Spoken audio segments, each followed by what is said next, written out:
What are Africa's main natural resources? If your answer is oil, you're thinking too small. If your answer is diamonds, you're barely scratching the surface.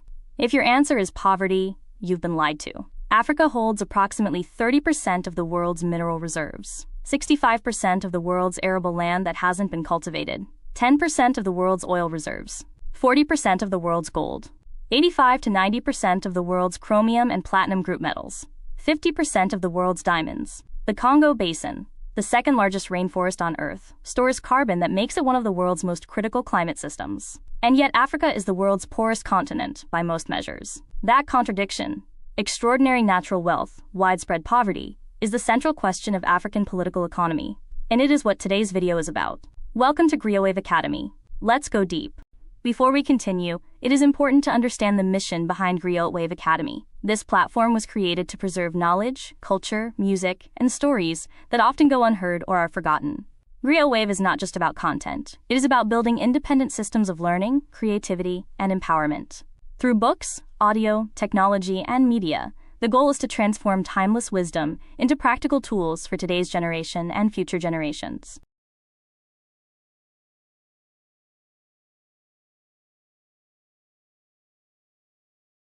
Let's establish the scale before we go into individual resources. 30% of the world's mineral reserves. Africa has more mineral wealth per square kilometer than any other continent.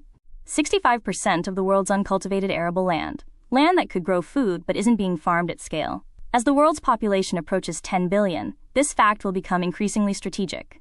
40% of the world's gold. Since the first gold mining operations in ancient Nubia and Zimbabwe, Africa's gold has been shaping world history. 85 to 90% of the world's chromium and platinum group metals, elements essential for catalytic converters, jet engines, medical equipment, and the green energy transition. 50% of the world's diamonds, both gem quality and industrial quality. And we haven't even talked about oil, natural gas, cobalt, lithium, bauxite, phosphates, timber, fisheries, hydropower potential, or solar energy potential. The continent that is called underdeveloped is sitting on the raw materials of the entire modern economy. That is not a coincidence. That is history. Oil, the resource that has both built and broken modern Africa. Africa holds approximately 10% of the world's proven oil reserves, a figure that understates the reality, because significant portions of the continent's sedimentary basins remain underexplored. Nigeria, Angola, Libya, Algeria, Equatorial Guinea, Gabon, Republic of Congo, South Sudan, Chad. The list of African oil producers is long. Nigeria is the headline story. Africa's largest oil producer. Over 2 million barrels per day at peak. Revenues that have totaled hundreds of billions of dollars since the 1970s oil boom. And yet, 80 million Nigerians, approximately 40% of the population, live on less than $2 a day. The Niger Delta, where this oil comes from, is one of the most environmentally devastated regions on Earth. Decades of oil spills, gas flaring, and contamination of water and farmland. Communities that have seen their fishing grounds and farmlands destroyed, receiving almost nothing in return. Libya had the highest per capita income in Africa before 2011.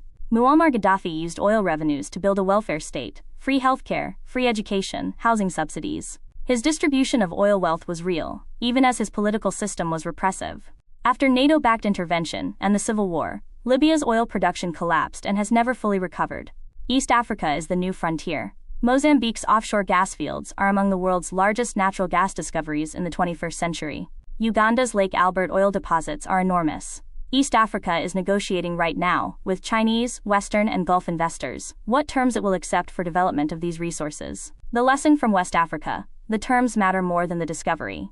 Africa has been the world's gold chest for 5,000 years. Not a metaphor, a fact. Ancient Egypt's gold came from Nubia, modern Sudan. The pharaohs sent expeditions into Nubia, specifically to extract gold. The word Nubia, in some derivations, comes from the ancient Egyptian word for gold. For 3,000 years, Nubian gold funded Egyptian civilization, Egyptian monuments, Egyptian military power.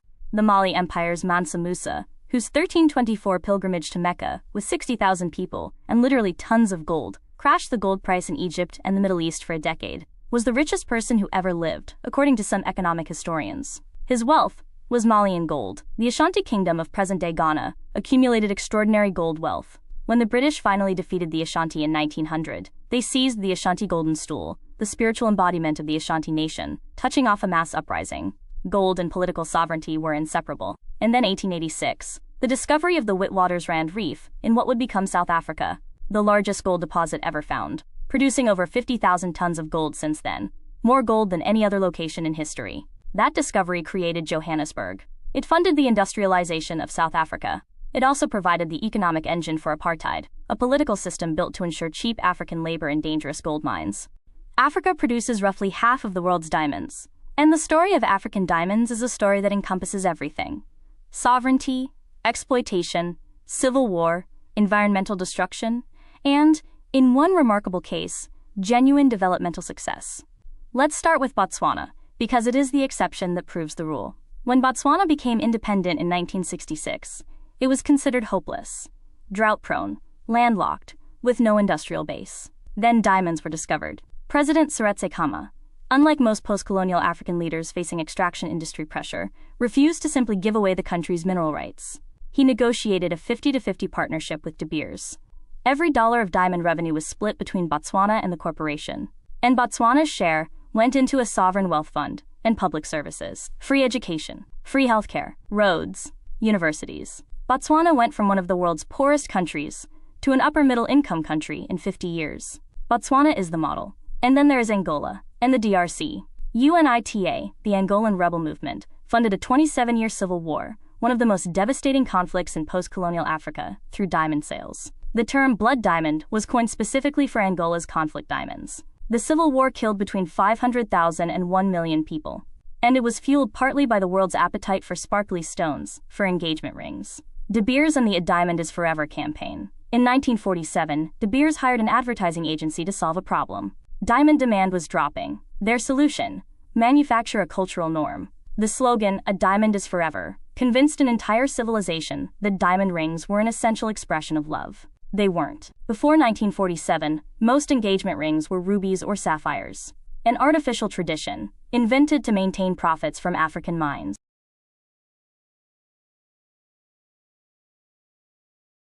The green energy transition, the shift from fossil fuels to electric vehicles and renewable energy, is the defining industrial project of the 21st century. And its central material supply problem is cobalt. Lithium-ion batteries, the technology in every EV, every laptop, every smartphone, require cobalt as a key component of the cathode. A single EV battery contains 10 to 30 kilograms of cobalt. As EV production scales to tens of millions per year by the end of this decade, cobalt demand will increase dramatically. 70 to 75% of the world's cobalt comes from the Democratic Republic of Congo. There is no realistic substitute source at scale in the near term. The DRC's cobalt is not optional for the green energy transition. And the conditions under which much of that cobalt is mined are not optional to discuss. UNICEF estimates 40,000 children working in artisanal cobalt mines in southern DRC's Katanga province, in tunnels dug by hand, without protective equipment, breathing cobalt dust, for $1 to $3 per day. The children who dig the cobalt that goes into the EV that rich Westerners buy as a climate statement. I am not saying don't buy EVs. I am saying the green transition, as currently structured, is built on the same extractive model as every other industrial transition in history: cheap African labor and minerals flowing to wealthy country consumers. The DRC is beginning to understand its leverage. In 2018, the government increased royalty rates on strategic minerals. Gécamines, the state mining company, is demanding better terms from foreign operators. The question is whether African states can organize collectively, in the way OPEC organizes oil producers, to extract fair value from the minerals the world needs. Here is a group of metals most people have never heard of, that are absolutely essential to the modern economy and to the green energy transition. The platinum group metals: platinum, palladium, rhodium, ruthenium, iridium, osmium. 85 to 90% of the world's known platinum group metal reserves are in southern Africa, primarily in South Africa's Bushveld Igneous Complex, the largest PGM deposit on Earth. Platinum is in your car's catalytic converter, the device that reduces toxic emissions from your exhaust. It is in fuel cells, in medical equipment, in hard disk drives, in laboratory equipment, in jewelry. Rhodium is one of the most expensive metals on Earth. It hit $29,800 per troy ounce in 2021. 1 troy ounce of rhodium was worth 17 times the price of gold. And for the green energy future, hydrogen fuel cells, considered the likely power technology for ships, planes, trucks, and heavy industry that batteries can't electrify, use platinum as the essential catalyst. Each hydrogen fuel cell vehicle requires 30 to 60 grams of platinum. Scale that to global heavy transport, and you have a platinum demand story that makes South Africa and Zimbabwe strategically indispensable to the global economy. South Africa has the platinum. The world needs the platinum. That is leverage, if it is used. Copper is the metal of electrification. Where electricity flows, copper carries it.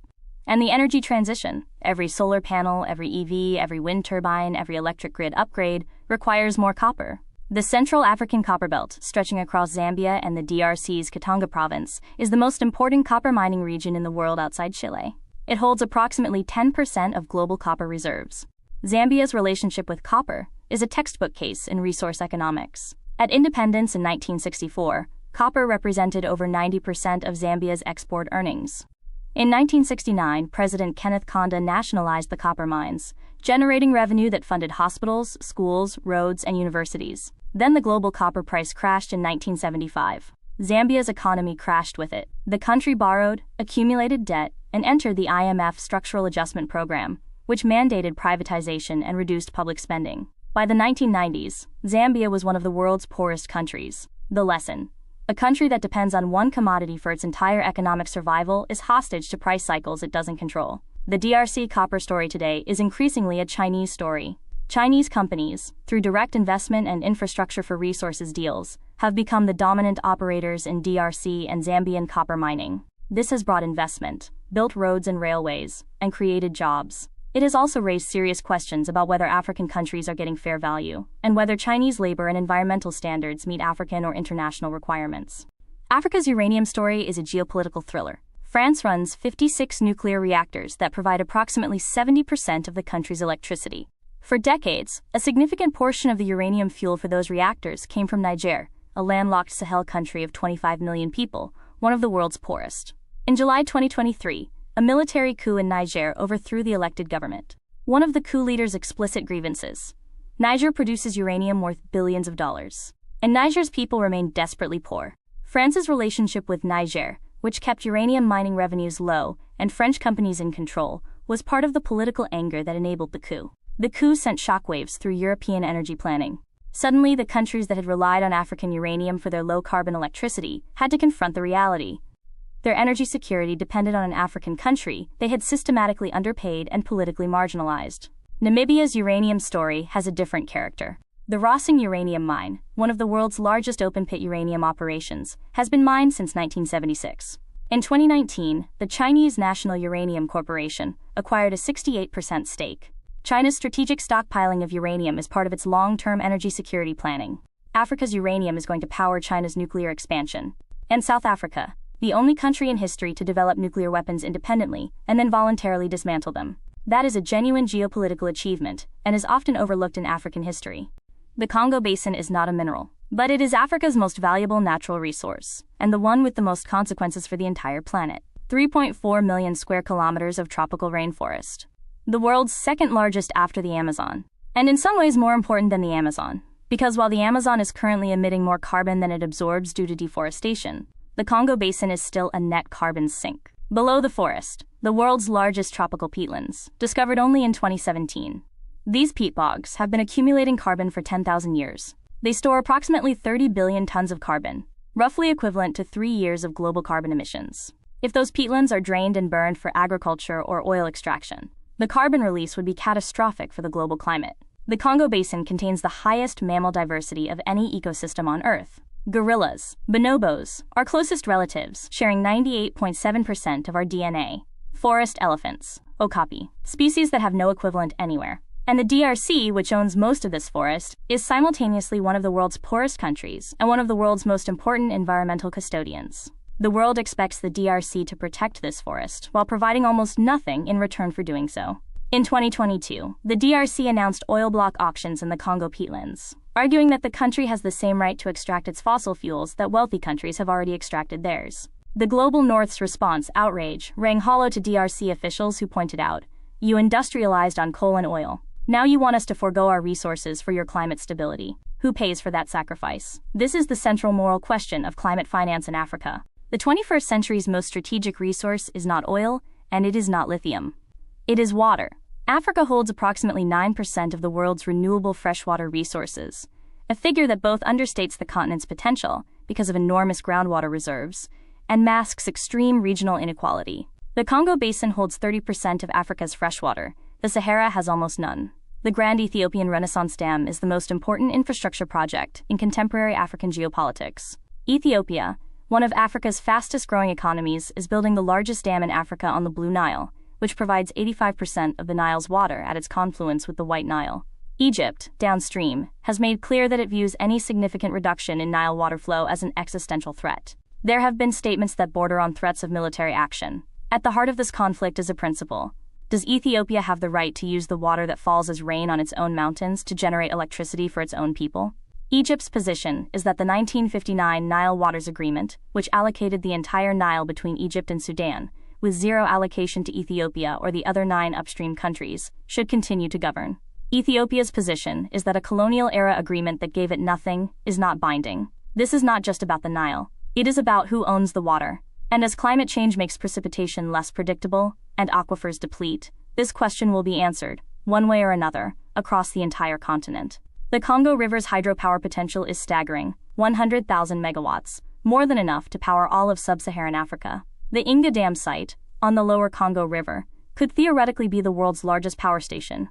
Here is the most counterintuitive fact in African resource economics. Africa has 65% of the world's uncultivated arable land and imports $85 billion in food per year. This continent, with more untapped agricultural land than any other region on Earth, spends $85 billion annually buying food from other continents. That is $85 billion of foreign exchange leaving Africa every year to pay for food that could, with investment, be grown in Africa. The reasons are structural.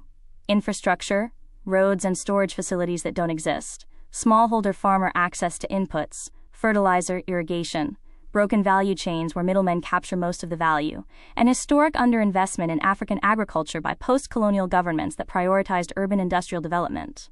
The cocoa story illustrates the value extraction problem. Africa produces 70% of the world's cocoa. Ivory Coast and Ghana are by far the world's largest producers. And yet, a $4 chocolate bar in a European supermarket generates perhaps 4 to 6 cents for the Ivorian farmer who grew the cocoa. The rest goes to the trader, the shipping company, the processing company, and the chocolate manufacturer. Mars, Mondelez, Nestlé, Lindt.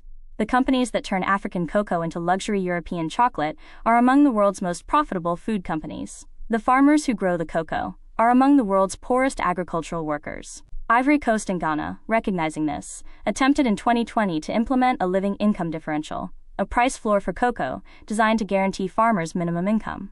The major chocolate companies resisted. This is a live, ongoing struggle for value in one of Africa's most important agricultural sectors. Iron ore, manganese, and chromite, the metals of industrial civilization. Steel makes everything: buildings, railways, bridges, vehicles, appliances, industrial equipment. And Africa has enormous reserves of the minerals that make steel. South Africa holds approximately 80% of the world's manganese reserves. Manganese is an essential component of steel. You can't make most grades of steel without it. South Africa also holds over 70% of the world's chromite, which is essential for stainless steel. Guinea's Simandou is the most anticipated iron ore project in the world. The deposit was discovered in the 1990s. For nearly 30 years, it was delayed by corruption, litigation, coup, and corporate maneuvering, including a case where Rio Tinto was accused of paying bribes to secure mineral rights. Simandou is finally being developed, with Chinese partners constructing both the mine and a 650 kilometers railway to the coast. When it comes online, it will be one of the world's largest iron ore operations. But here is the development tragedy.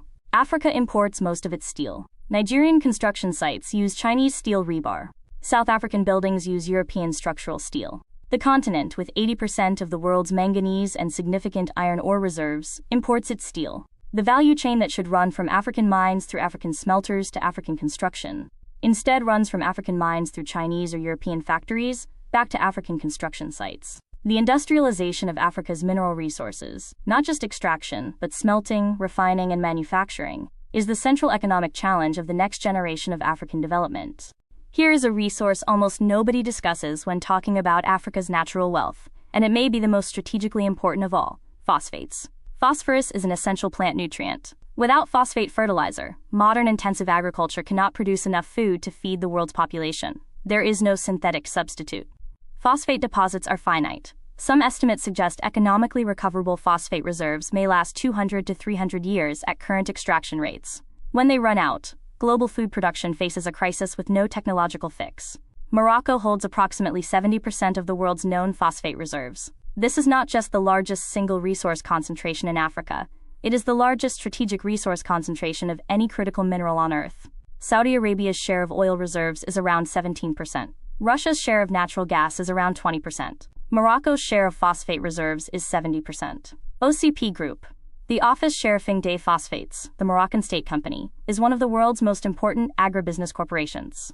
It produces and ships phosphate to agricultural regions across the world. Brazil, India, Pakistan, East African countries all depend on Moroccan phosphate for fertilizer. The Western Sahara dimension makes this more complicated. A significant portion of the richest deposits are in territory whose legal status is disputed. The Sahrawi people, supported by Algeria and recognized by the African Union, claim sovereignty.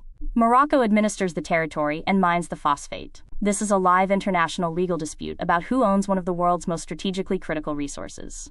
If Africa's mineral resources are extraordinary, Africa's solar energy resource is almost incomprehensible in scale. The Sahara Desert receives enough solar irradiation in a single day to meet the entire world's energy demand for a year. That is not poetry, it is physics. The solar irradiance across North Africa and the Sahel is among the highest on Earth, sustained across over 9 million square kilometers of largely uninhabited desert.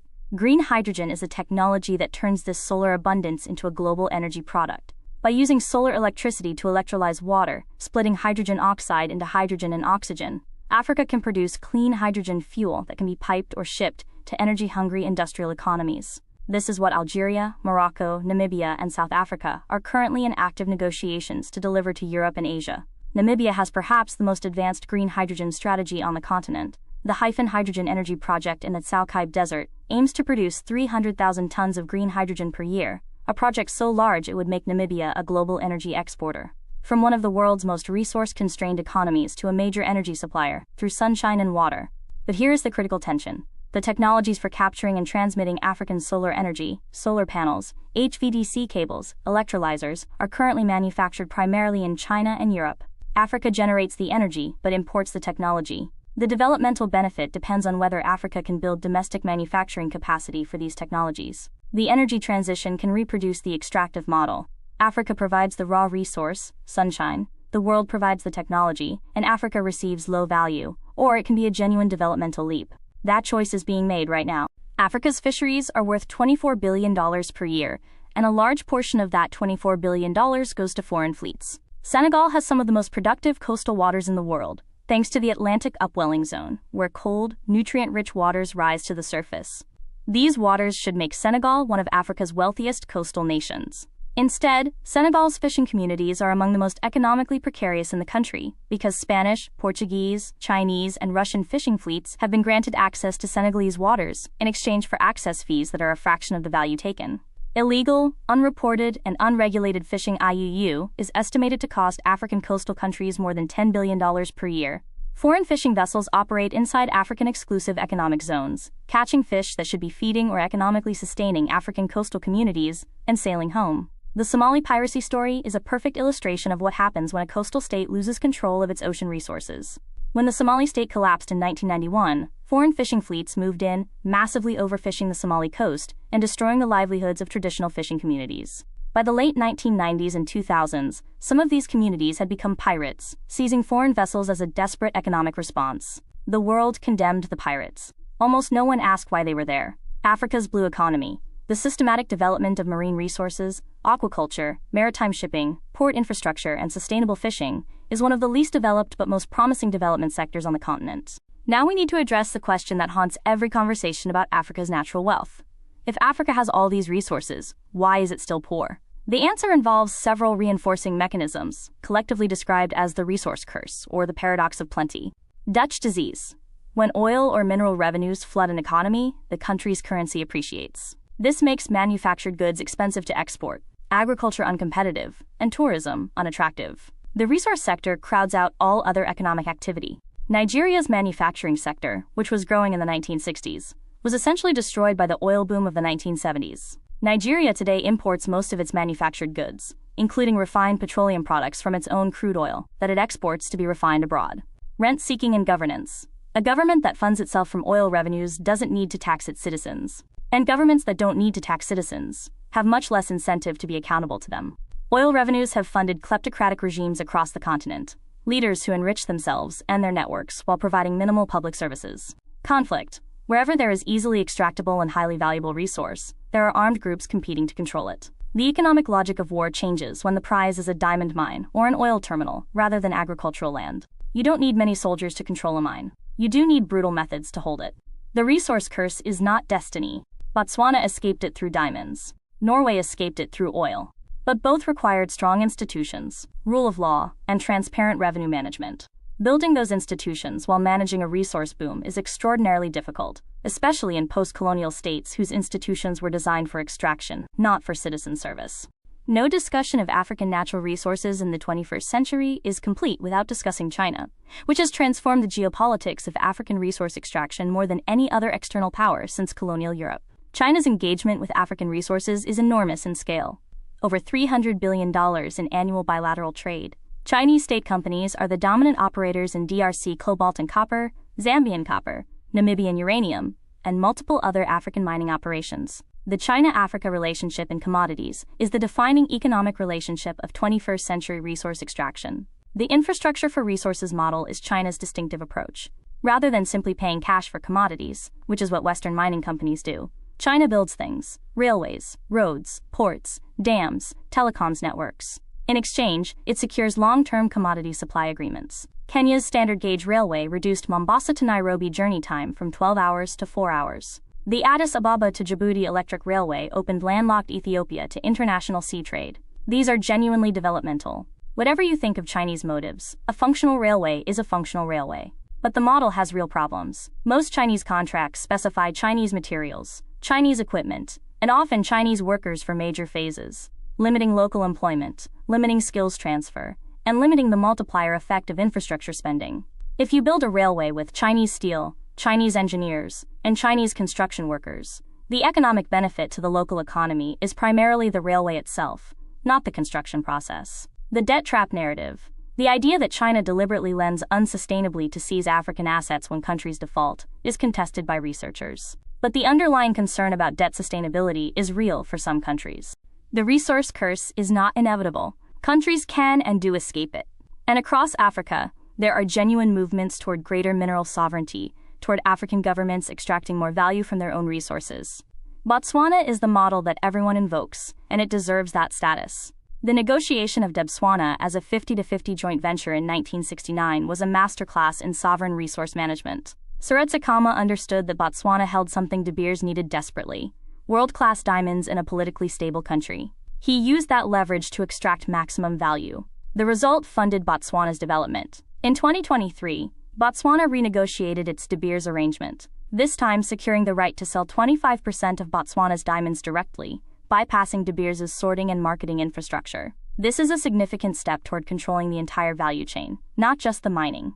Zambia's 2023 acquisition of a majority stake in Mopani copper mine is another example.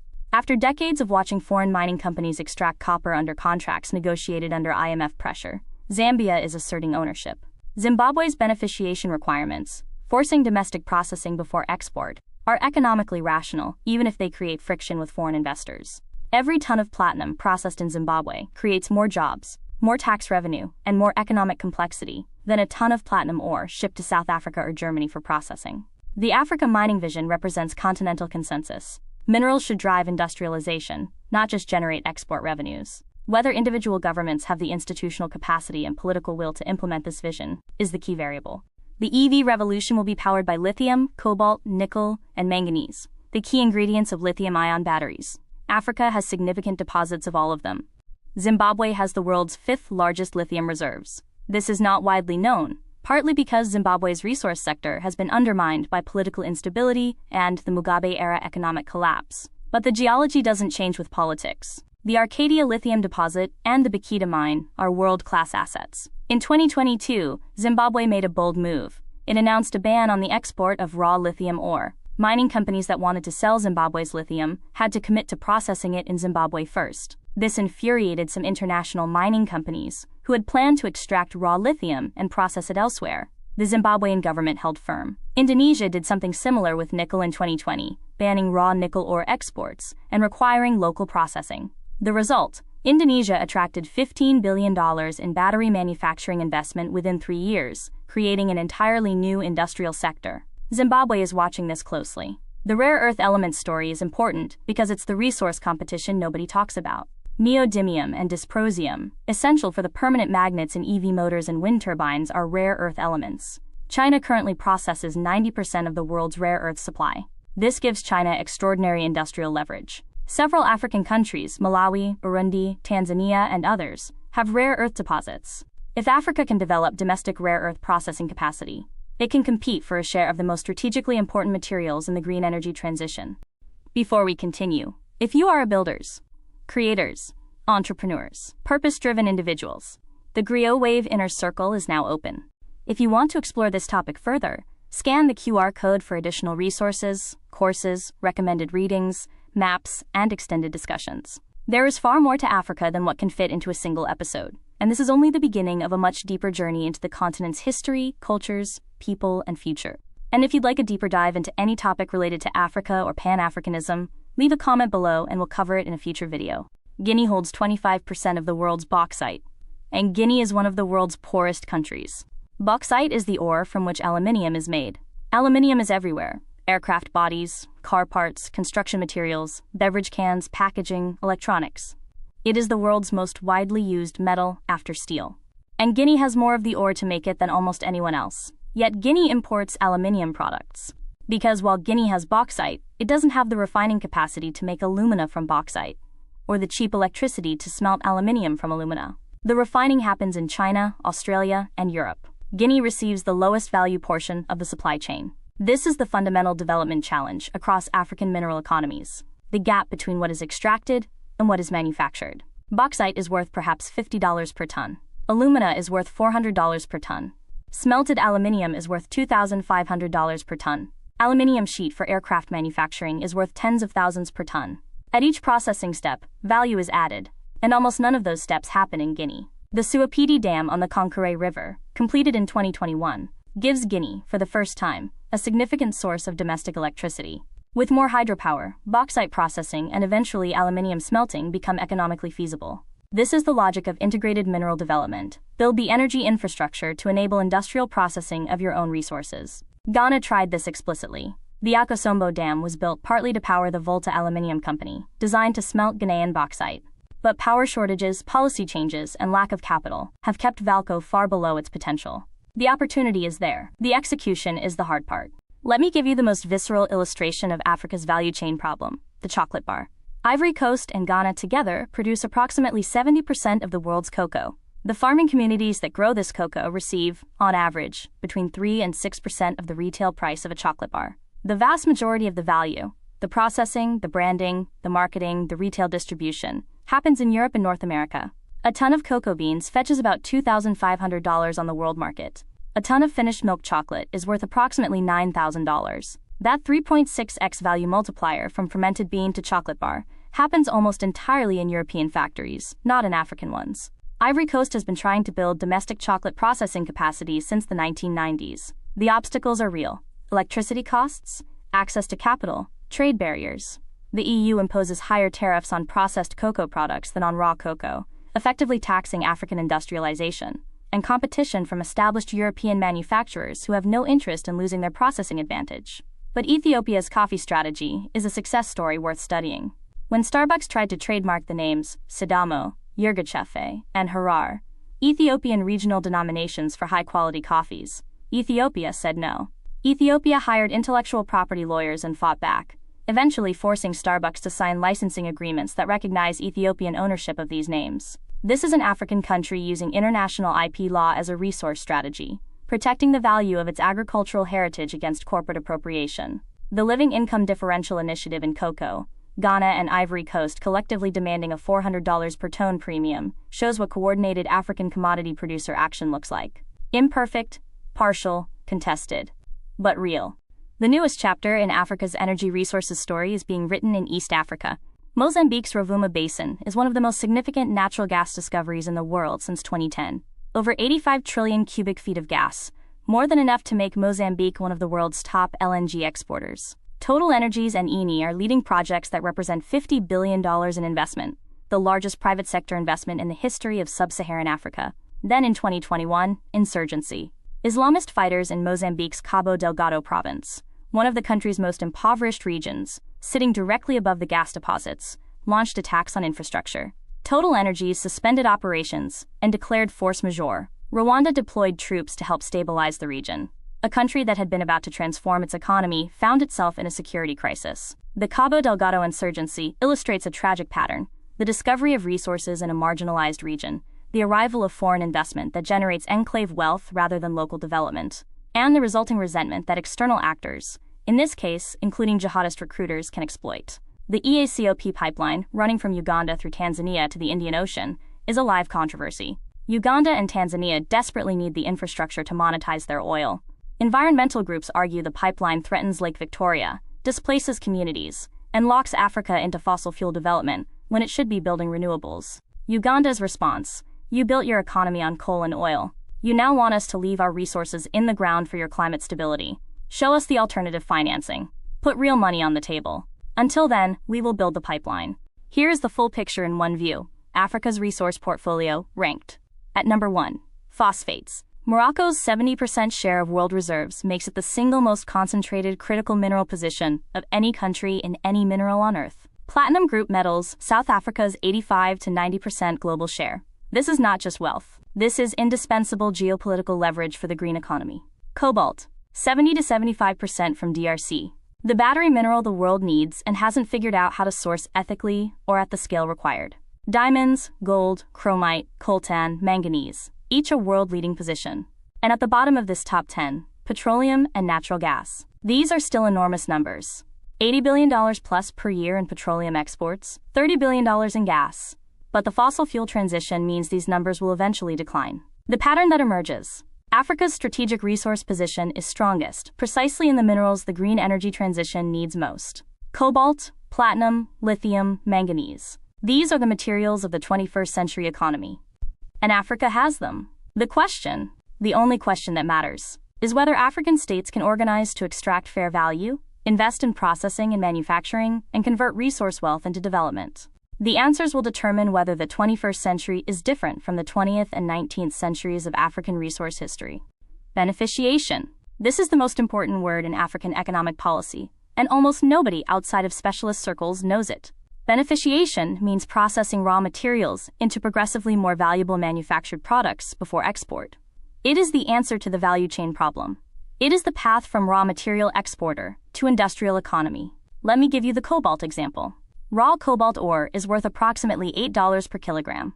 Process it into cobalt sulfate, a battery precursor chemical, and it's worth $35 per kilogram. Process that into battery cathode material, and you're at $80. Put that into a finished battery cell, and you're at $200 plus per kilogram. The multiplier from raw ore to finished battery is over 25 times. Africa exports the raw ore. The 25x value multiplier, and all the jobs, tax revenues, and industrial capacity that go with it, goes to China, Japan, and South Korea. Indonesia's nickel policy in 2020 is the proof of concept that African governments need. Indonesia banned raw nickel ore exports. The international response: outrage from mining companies, formal complaints to the WTO.